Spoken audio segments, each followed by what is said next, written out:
Good morning बच्चों।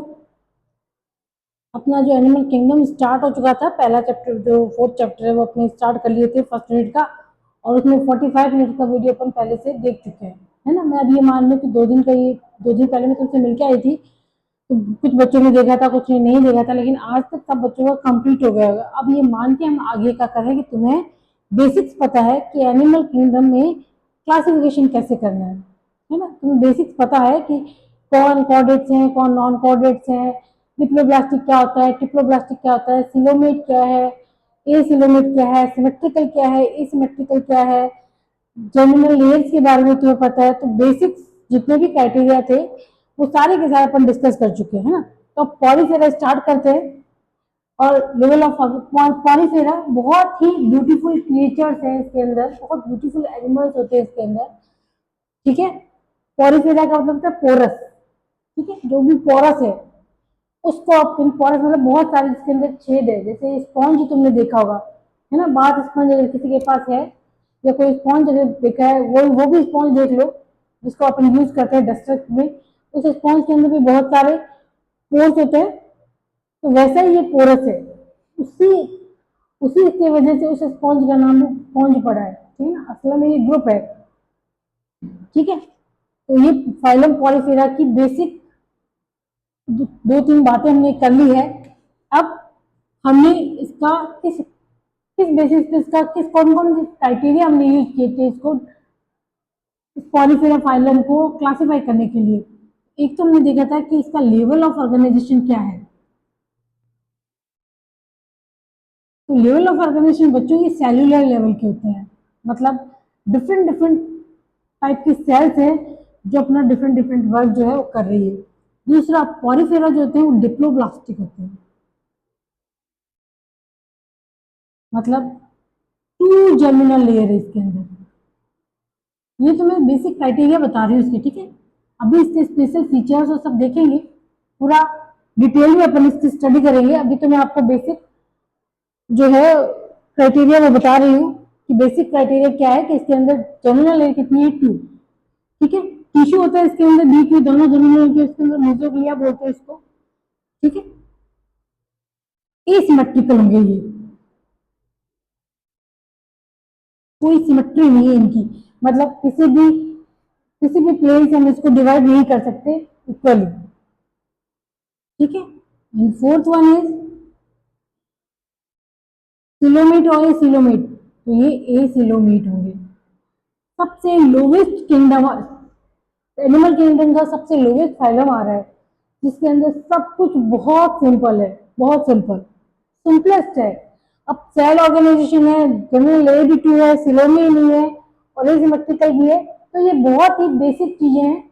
यानी कि एनिमल जो है प्रोटोजोआ से जस्ट, तो प्रोटोजोन से उससे जस्ट डेवलप हुए हैं, ठीक है। तो ये पॉलीफेरा हो गई। अब उसके कुछ स्पेशल जो फीचर्स है वो डिस्कस करते हैं कि कैसे होते हैं, क्या होता है पॉलीफेरा।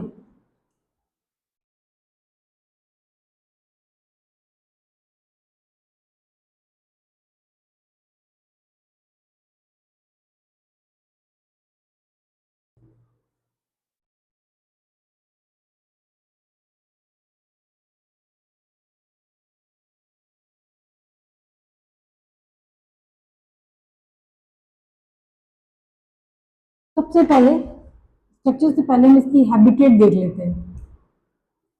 हैबिटेट सारे के सारे मरीन एनिमल होते हैं, ठीक है। लाइफ जो ओरिजिनेट हुई है बच्चों, वो हमेशा वाटर में ओरिजिनेट हुई थी, ठीक है। फर्स्ट एनिमल जितने भी तुमने अमीबा देखा है, पोको, मैं पैरासाइट की बात नहीं कर रही हूँ, बैक्टीरिया की बात नहीं कर रही हूँ, बाकी जो भी स्टार्ट हो, जैसे फर्स्ट जो प्लांट है वो एल्गी है, तो वो वाटर के अंदर डेवलप हुई है। फर्स्ट एनिमल्स हैं वो वाटर के अंदर होंगे। तो मोस्टली क्या होता है, मरीन होते हैं, ठीक है। एक आधा फ्रेश वाटर मतलब जो अपनी नदियों का पानी होता है, फ्रेश वाटर के अंदर एक या स्पॉन्जिला, बाकी मोस्ट ऑफ मरीन है, ठीक है। ये इसकी हैबिटेट हो गई।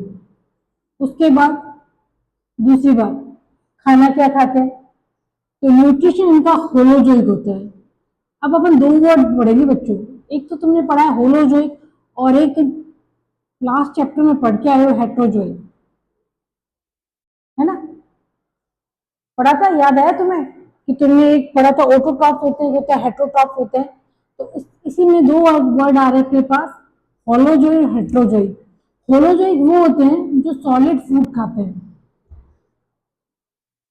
सॉलिड फूड मतलब प्लांट भी खा सकते हैं, एनिमल भी खा सकते हैं, यानी कॉर्निवोर होते हैं, और दोनों खाने वाले ओमनिवोर, इनको हम होलोजोइक बोलते हैं। ठीक है।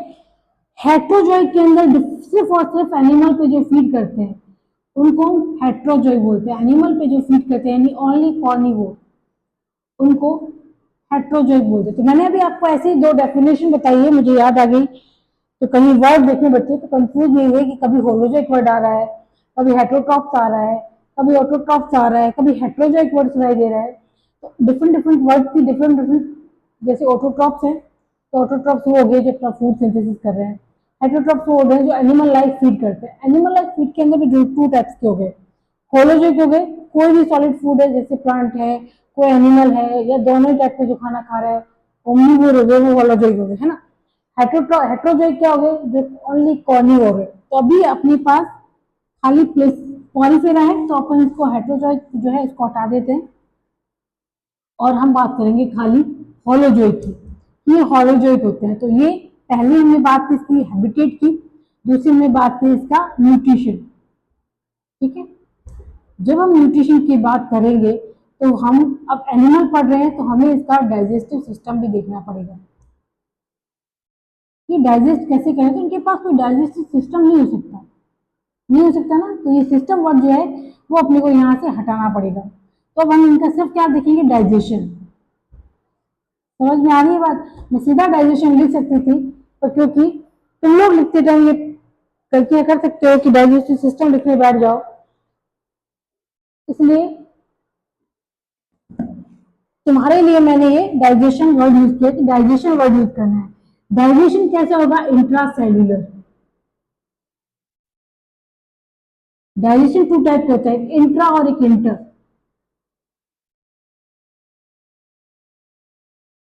ठीक है। इंट्रासेल्युलर होता है जैसे ये सेल है, जैसे तुमने अमीबा देखा था। अमीबा ये फेगोसाइटोसिस से इसको अंदर ले रहा था और इसको डाइजेस्ट कर रहा था, यानी एक अमीबा एक अकेले सेल है और ये सेल जो है वो फेगोसाइटोसिस कर रही है, तो सेल के अंदर हो रहा है। जैसे हमारी डब्ल्यूबीसी है ना, न्यूट्रोफिल्स है सपोज ये। तो न्यूट्रोफिल्स भी क्या है, ये कोई बैक्टीरिया है तुम्हारी बॉडी के अंदर, ये बैक्टीरिया बैठे हैं, ये आया तुम्हारी न्यूट्रोफिल्स यानी इम्यून सिस्टम। इम्यून सिस्टम बिल्कुल अवेक हो गया और उसने क्या किया, इसको डाइजेस्ट कर लिया। तो सेल खुद डाइजेस्ट कर रही है अपने अंदर, तो ये इंट्रासेल्युलर डाइजेशन हो गया। इंट्रासेल्युलर क्या होगा कि यहाँ बहुत सारी सेल्स हैं, जैसे तुम्हारा स्टमक है, इसके अंदर बहुत सारी सेल्स हैं, और ये सेल जो है वो सिक्रीट कर रही है बाहर, और सिक्रीशन से यहाँ पे डाइजेशन हो रहा है। जैसे तुम्हारा है, तुम्हारा इंटरसेल्युलर डाइजेशन है क्योंकि सेल के बीच में डाइजेस्ट हो रहा है। ठीक है। तो इनके अंदर क्योंकि ये सिर्फ सेल होती है, ठीक है, तो इनके पास डाइजेशन कौन सा होगा, इंट्रासेल्युलर डाइजेशन। समझ में आ गई बात? तो इनका डाइजेशन कौन सा हो गया, इंट्रासेल्युलर। तो हमने देख लिया कि ये रहते कहाँ पे, हमने देख लिया ये खाते कहाँ पर है। अब हम देखेंगे ये रेस्पायर कैसे करते हैं, सांस कैसे ले रहे हैं। अब सांस लेने के लिए इनके पास वापस वही बात है, रेस्पिरेटरी सिस्टम में नहीं लिख रही हूँ क्योंकि एक बार डाइजेस्टिव सिस्टम लिख दिया और तुम्हें बता दिया कि इनके पास सिस्टम हो ही नहीं सकते। ठीक है। सिस्टम कैसे होते हैं वो हम पहले लास्ट जो भी क्लास थी, प्रीवियस क्लास थी, उसमें पढ़ चुके हैं। तो अब रेस्पिरेशन इनका कैसे होगा, बॉडी सरफेस से, क्योंकि बेटा ऑक्सीजन तो इनको चाहिए। ठीक है। एरोबिक रेस्पिरेशन ये करते हैं तो ऑक्सीजन तो इनको चाहिए। तो ऑक्सीजन कैसे मिलेगी इनको, उनकी जो होल बॉडी है उससे इनको ऑक्सीजन जो है वो प्रोवाइड हो जाएगी। ठीक है। अब फोर्थ वन है, सांस लेना सिखा दिया हमने, इनको खाना खिला दिया है, सांस ले रहे हैं, ये रह कहाँ है ये भी बात हो गई। अब इनका एक्सक्रीशन देख लेते हैं। एक्सक्रीशन क्या होता है, एक्सक्रीशन होता है कि कोई भी नाइट्रोजनस जो वेस्ट प्रोडक्ट होते हैं,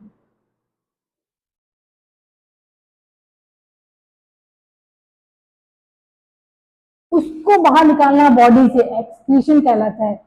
तुम्हारा यूरिन जो है वो एक्सक्रीशन है, ठीक है। और जो तुम्हारा अनडाइजेस्टेड फूड जो निकलता है, यानी कि जिसको अपन पॉटी बोल रहे हैं, वो एक्सक्रीशन नहीं है, ठीक है ना। एक्सक्रीशन नाइट्रोजन वेस्टेज के लिए यूज होता है, तो नाइट्रोजन वेस्टेज जो होता है उसके लिए हम एक्सक्रीशन यूज करेंगे। अब इन बेचारों के पास किडनी हो नहीं सकती, कुछ भी नहीं इनके पास, तो इनके पास एक्सक्रीशन भी क्या कैसे होगा, बॉडी सरफेस से। अच्छा, ये एक्सक्रीट क्या करेंगे, तुम तो यूरिया एक्सक्रीट करते हो यूरिन के अंदर, ये क्या एक्सक्रीट करेंगे, तो मोस्टली जो भी एनिमल होते हैं एम्नियोटेलिक होते हैं, यानी कि अमोनिया सिक्रीट करते हैं। कौन से एनिमल, जो भी वाटर में रहने वाले होते हैं। क्या वजह है इसकी, इसकी वजह यह है कि जो अमोनिया जो है, इस अमोनिया को सिक्रीट करने के लिए वाटर बहुत सारा चाहिए। हमारी बॉडी के अंदर टॉक्सिक होती है बहुत, अमोनिया बहुत टॉक्सिक है। हमारी बॉडी जो होती है वो अमोनिया, क्योंकि हम तो टेरेस्ट्रियल है, हमारे पास इतना पानी कहाँ कि अमोनिया को सिक्रीट कर सके, ठीक है। तो ये जो क्वालिटी है इनको भगवान ने इनको ही दी है। जितने भी मरीन है, फिशिज है, वो सब फिशिज तक मान लो तुम, एम्फीबिया है, तो वो भी अमोनिया सिक्रीट करते हैं। तो ये तो मान लो कि जो भी पानी में रह रहा है उसके पास वाटर क्वांटिटी बहुत ज्यादा है, तो वो अमोनिया हो सकता है। तो सिक्रीशन ये क्या, एक्सक्रीशन ये क्या करेंगे, अमोनिया का, ठीक है, क्लियर। अब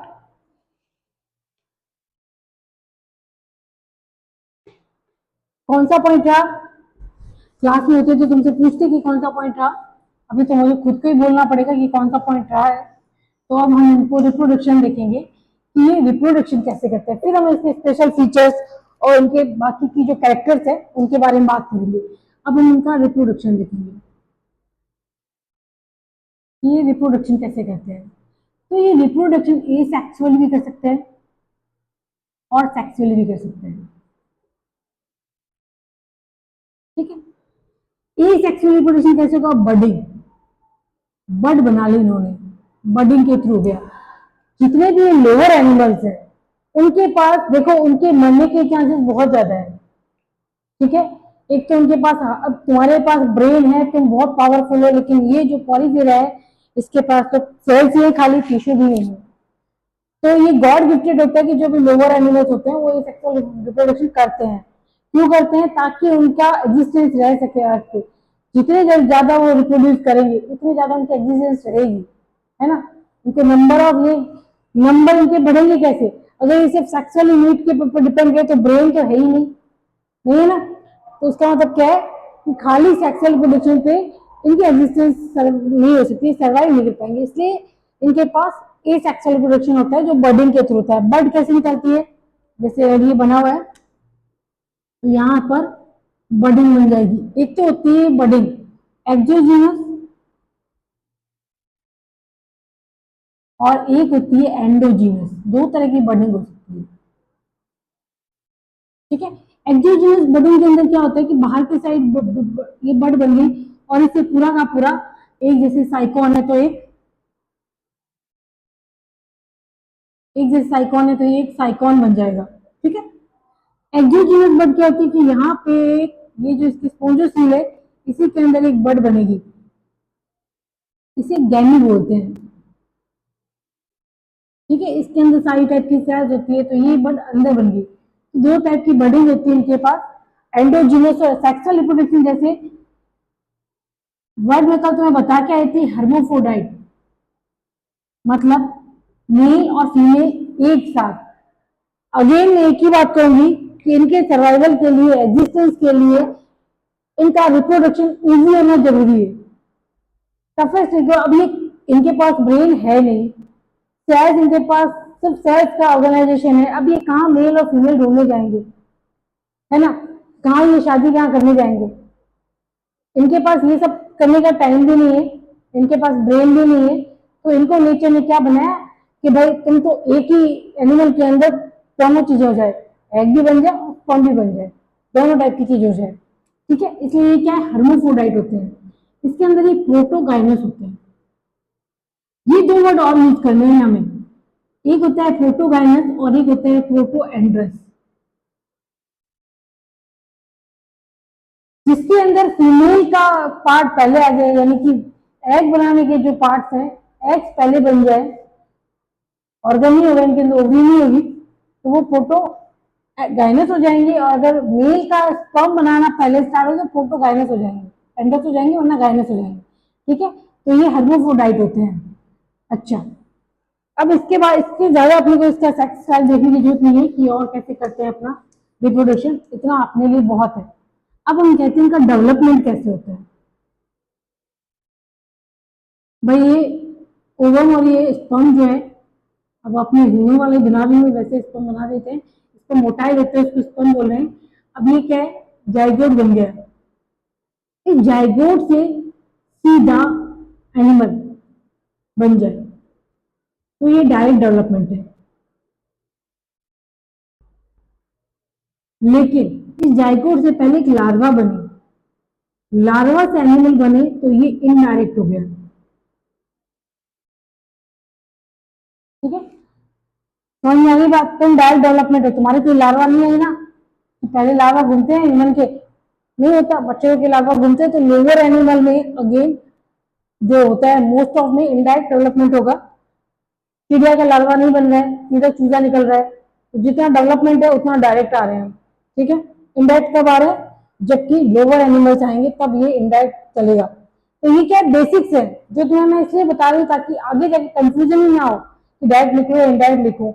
या तुम अगर जैसे मेंढक है, मेंढक के अंदर टेटबो लार्वा होता है, याद होगा फ्रॉग के अंदर टेटबो लार्वा होता है, लेकिन लिजर्ड जो है उनके अंदर नहीं होता है लार्वा। क्लियर हो रही है। तो जैसे जैसे अपन आगे जाते जा रहे हैं वैसे वैसे क्या होता है, डायरेक्ट डेवलपमेंट बढ़ रहा है। ठीक है, तो अभी क्या है इनके पास, इनडायरेक्ट डेवलपमेंट है, लार्वा होता है इसके अंदर। एक होता है एम्फीब्लास्टुला, याद रहे तो रखो याद, नहीं रखे तो भी रखो, नहीं रहे तो भी रखो।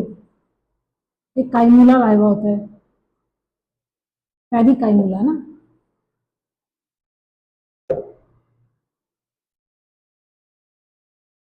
ये जो लार्वा लार्वा होता है इसके अंदर फ्लेजिला होता है, तो ये फ्लैजिलेट लार्वा है और वो सफाइल लार्वा है। ठीक है, लार्वा कुछ नहीं है, एक जायकोट, एक छोटा बेबी बाहर आ गया और वो डिफरेंट था नए एनिमल से। ठीक है ना, तो वो लार्वा बोलते हैं अपन। तो हमने इसका रिप्रोडक्शन देख लिया कि इनका रिप्रोडक्शन कैसा होता है और डेवलपमेंट कैसा होता है, तो इनका बेसिक हमें सब पता चल गया है। अब हम इनके स्पेशल फीचर्स पे जाएंगे कि इनकी जो स्ट्रक्चर है हम उस पर बात करते हैं। चलो, अब हम इस साइटम को ले लेते हैं और अब हम इसके स्ट्रक्चर पे बात करेंगे, और भी जो भी अपने पास एक्स्ट्रा इन्फॉर्मेशन है वो देखेंगे, थोड़ा सा लेक्चर जो है वो अच्छा लगे।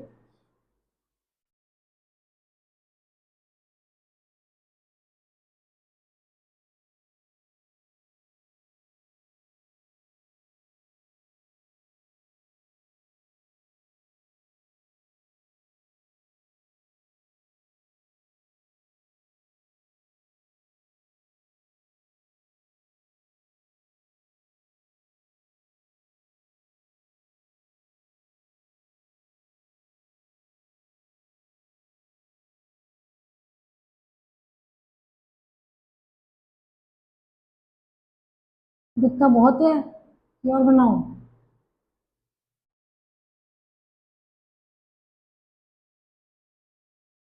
चलो, ये बहुत है। ठीक है बच्चों, इनके अंदर आप स्पेशल फीचर्स पढ़े, इनके अंदर कैनाल सिस्टम होता है, वाटर कैनाल है ना, कैनाल मतलब नहरें, पानी यहाँ से वाटर में ना पानी आता जाएगा। ये देखो, ये पानी आता जा रहा है, तो वाटर आता जा रहा है और बाहर निकलता जा रहा है। वाटर के इनलेट यानी कि अंदर आने के बहुत सारे पोर्स हैं, उनको ऑस्ट्रिया बोलते हैं। दिख रहे हैं बहुत सारे ऑस्ट्रिया, ये वाटर करंट बनाई है मैंने, एरोर कर देती हूँ, कंफ्यूज मत होना। ठीक है, तो बहुत सारे पोर्स हैं जिनसे वाटर जो होता है बॉडी के अंदर, एनिमल की बॉडी के अंदर जा रहा है, यानी वाटर इनलेट। और एक अकेला ऊपर बड़ा सा पोर है जिसको हम ऑस्कुलम बोलते हैं, ऑस्कुलम। ठीक है, इस ऑस्कुलम के थ्रू वाटर जो है बाहर निकलता है। इस सिस्टम को कैनाल सिस्टम बोलते हैं। मतलब ऑस्ट्रिया से अंदर और आउट कहाँ से हो रहा है? ऑस्कुलम से। इस सिस्टम को हम क्या बोलते हैं? Canal system. ठीक है, तो पहला इसके अंदर क्या है? कैनाल सिस्टम है। इसका क्या वे रहता है वाटर का? ऑस्ट्रिया, ऑस्ट्रिया से सिंपल वे बता रही हूँ। जैसे जैसे कॉम्प्लिकेटेड होती है तो वो अपने उसके अकॉर्डिंग, मतलब तुम्हारे सिलेबस के उसके अंदर है ही नहीं तो उतना अपने को पढ़ना नहीं है। इतना ही बहुत है तुम्हारे लिए कि ऑस्किया, ऑस्किया से स्पंजोसील, और स्पंजोसील से कहाँ चला? ऑस्कुलम, ऑस्कुलम से आउटसाइड। ठीक है, ये जो कैविटी है जहां वाटर अंदर जा रहा है, सिलोम, इसके अंदर सिलोम तो नहीं होती, नहीं होती ना। अभी भी हमने लिखा था इसमें कि ये सिलोमेट होते हैं। तो इनकी जो कैविटी है, कैविटी जो होगी उसको हम बोलेंगे स्पंजोसील। ठीक है, तो ये कैनाल सिस्टम समझ में आ गया। अब इनको, इनके पास सेल्स कौन कौन सी है? कुछ सेल जो है इंपोर्टेंट, उनकी बात करेंगे, सारी की बात नहीं करेंगे। तो मैं इसका ये जो वॉल है, वॉल है ना, इस वॉल को यहाँ बना रही हूँ। इस वॉल पे कुछ ऐसी सेल्स होती है आउटर साइड में जिन्हें पिनेकोसाइट बोलते हैं। वॉल बनाती है पिनेकोसाइट। ठीक है, और इसकी डर्मिस क्या हुई? पिनेकोडर्म। स्पंजोसील के अंदर की साइड, आउटसाइड में तो ये हो गई, अंदर की साइड बना रही ये वाली वॉल। इस वाली वॉल पर कुछ सेल्स होती है, स्पेशल सेल्स, जिन्हें हम कोएनोसाइट और कॉलर सेल बोलते हैं। यहाँ बना रही मैं इस कॉलर सेल को। ये एक सेल हो गई और इसके ऊपर ही कॉलर लाइक स्ट्रक्चर हो गई। ठीक है, और फ्लेजिल हो गई। ये कॉलर सेल है। ठीक है, और कोएनोसाइट। तो पिनेकोसाइट तो डर्मिस बना रही अंदर की साइड, स्पंजोसील के साइड में कौन सी है? कॉलर सेल्स है। और ये कॉलर सेल्स क्या फंक्शन करती है? वाटर करंट, इसके अंदर फ्लूइड को कैप्चर भी कर लेगी, वाटर करंट को ऑस्ट्रिया से ऊपर की साइड ले जाना। तो ये मेन फंक्शन काम कर रही है। ठीक है, अब ये जो सेल है इसके बीच में स्पेस है। अगर तुम किसी चीज को ऐसे खड़ा रखना चाहते हो तो उसके अंदर तुम्हें कोई ना कोई सपोर्ट देना पड़ेगा।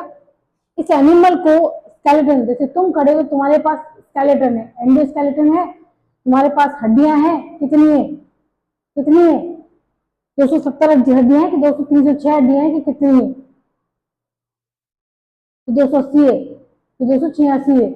कमेंट बॉक्स में लिखना मुझे कितनी तुम्हारे पास बोन्स है। ठीक है, तुम्हारे पास एंडोस्केलेटन है जिसकी वजह से तुम खड़े हो, ढांचा। इनको भी एंडोस्केलेटन चाहिए। ठीक है, तो इनके एंडोस्केलेटन में यहाँ पे क्या होते हैं? कुछ स्पिक्यूल्स होते हैं और कुछ फाइबर्स होते हैं। एंडोस्केलेटन में इनके क्या होगा? एंडोस्केलेटन कहाँ होगी? ये जो वॉल है, एनिमल को खड़ा होने के लिए एक ढांचा तो चाहिए। इनके अंदर एंडोस्केलेटन होता है जो किसका बना होता है? स्पिक्यूल्स और फाइबर्स का, स्पोंजिनस फाइबर्स का। ठीक है, समझ में आ गई बात? तो मैंने क्या क्या बताया? मैंने ये बताया है कि ये एक साइकिल है। साइकिल यानी एक पॉलीसेल का एनिमल है। इस साइकिल के अंदर एक सिंपल कैनाल सिस्टम है जिसके अंदर बहुत सारे आउटलेट है, सॉरी बहुत सारे इनलेट है आउटसाइड में और एक आउटलेट है।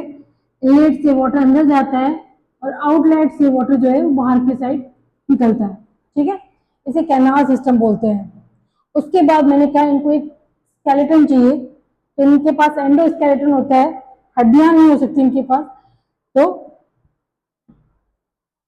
इनके पास क्या होता है? स्पिक्यूल्स होते हैं और स्पॉन्जिनस फाइबर्स होते हैं। तो यहाँ पर यही वॉल है, इसका वॉल का एक पीएस लिया है मैंने। ठीक है, तो यहाँ पे कुछ स्पिक्यूल्स है और कुछ जो है फाइबर्स है। उसके बाद दो टाइप की सेल दिखाई मैंने तुम्हें, एक पिनेकोसाइट बताइए और एक कॉलर सेल। कॉलर सेल इनकी इंपॉर्टेंट है, इसको कोएनोसाइट भी बोलते हैं। ये स्पंजोसील की साइड में होती है। बाहर की साइड तो पिनेकोसाइट होगी, अंदर की साइड क्या होगी? कॉलर सेल, जिनके पास एक फ्लैजिला भी होता है। स्पिक्यूल्स इसके अंदर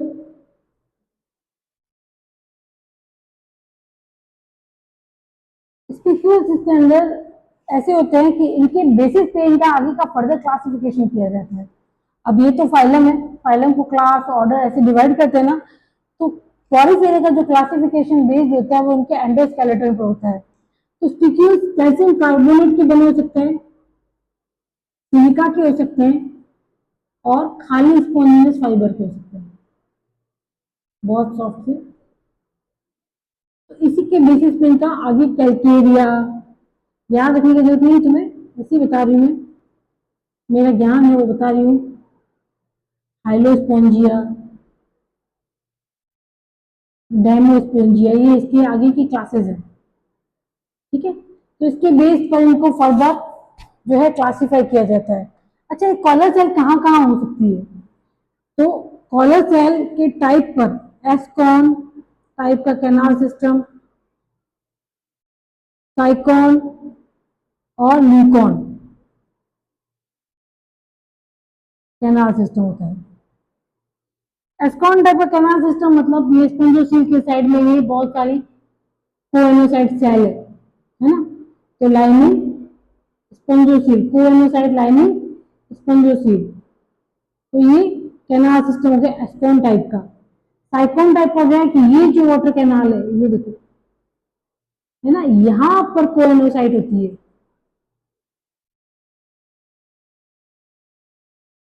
ये तो ये हो गया साइक्लोन टाइप का। तो कहाँ पर कैनाल जो है ये कहाँ पर लाइनिंग करती है, कैनाल पे। ये खाली स्पोंजोसील पे लाइनिंग करे तो एस्कॉन टाइप का हो गया, कैनाल को कोएनोसाइट लाइनिंग करे तो साइक्लोन टाइप का हो गया। और ल्यूकॉन होता है एक अलग से फ्लैजिलेट चैम्बर बने होते हैं, यहाँ लिख देती हूँ तुम्हें बताने के लिए, बनाने के लिए तुम्हें फ्लैजिलेट चैम्बर जो होते हैं उनके अंदर अगर कोएनोसाइट प्रेजेंट है तो ल्यूकॉन टाइप का कैनाल सिस्टम हो गया। लेकिन कैनाल सिस्टम के बेसिस पर इनका क्लासिफिकेशन नहीं होता है, ठीक है। तो पॉलीफेरा मेरे ख्याल से तुम्हारा सारा हो गया है। कुछ एग्जाम्पल्स हैं जैसे यू स्पोंजिया है, यूप्लेक्टेला है, यूनिस की पुष्प मंजूषा बोलते थे, है ना। इतना बढ़िया सा एनिमल्स होता है यूप्लेक्टेला कि उसको मैरिज में एज ए गिफ्ट दिया जाता है। तो ये हो गया। अब तुम्हारी बुक एक बार देख लेते हैं कुछ छूटा है क्या।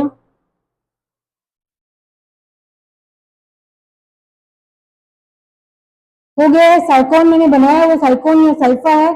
स्पॉन्जिला हमने पहले ही बात कर ली कि फ्रेश वाटर स्पॉन्जिला और ये स्पॉन्जिला को बाथ स्पॉन्ज बोलते हैं। तो इनके ब्रैकेट्स में जो कॉमन नेम है वो और इनके जो साइंटिफिक नेम है दोनों याद करने होते हैं, दोनों पे क्वेश्चन आते हैं। और ये हमारा एक हो गया पॉलीफेरा फाइलम। कल नेक्स्ट वाला हम करेंगे, तब तक के लिए जय हिंद जय भारत।